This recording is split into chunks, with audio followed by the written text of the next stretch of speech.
This is The Medicinal Properties of White Pine by Benjamin Selva. The white pine tree is native to eastern North America.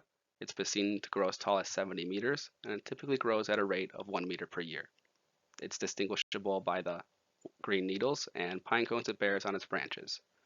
It's been used for lumber, food, and as we'll talk about, medicine. To grow a white pine tree, you'll place the pine seeds in water, the viable seeds will sink, and the dead seeds will float. Place the viable seeds in a freezer bag with moistened perlite and place that in the fridge for 2 to 3 months to stratify or prepare the seeds for germination and growth. You'll fill a 5-inch square pot with half sand and half sphagnum moss, and you'll sow the seed in that in a 3/4 inch deep hole, which you'll then cover with moss and sand on top. Place the container in an outdoor greenhouse and water the substrate when it feels dry. Germination will begin after 2 to 6 weeks. Once the germinated seeds reach about 2 inches in height, you'll transfer them to a new 5-inch pot with half loam and half sand. Optimal growth is achieved outside in about 40% shade with 1 inch of water per week in the sapling's first summer. Transfer the white pine to a permanent bed in autumn, and the sapling should be spaced about 20 feet from another one and covered with 2 inches of pine mulch around the base to protect the roots. Medicinal uses for the white pine include tea, cough medicine, as an expectorant, in the treatment of dandruff, in making turpentine, and as we'll go into, as a salve. The salve would be used for wounds, cuts, and lacerations. The pine pitch salve would be applied as a protective covering, which would facilitate healing and prevent infection. It would also be used in the treatment of boils, infections, and burns.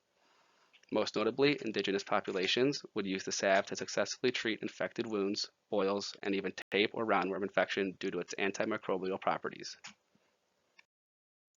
Fresh pine resin, or pitch as it's called, accumulates on the exterior of the tree. It's thick and viscous and would usually be scraped off with a knife or other sharp object. Components of the salve include the pine resin, olive oil, and beeswax.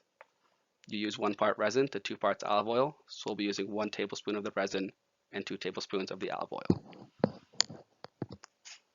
The beeswax is used in 1 part to 4 parts of the resin oil emulsion, so for this mixture we'll be using 3/4 of a tablespoon. To prepare the salve, you'll first clean the resin, which is done through heating it up and straining it through a cloth. Then you'll dissolve the resin in olive oil using a double boiler over a flame until the resin is mostly dissolved. Afterwards, you'll take grated or spears of beeswax and incorporate it until homogeneous. Finally, you transfer the mixture to a glass jar, allow it to cool, and attach a lid for storage and use. To use the salve, you would apply it over the wound such as the cut, burn, or boil. Nowadays, people typically use an additional bandage, which provides extra protection and helps retain moisture. You can reapply the salve daily as needed, as to not let it dry out. Thank you for watching.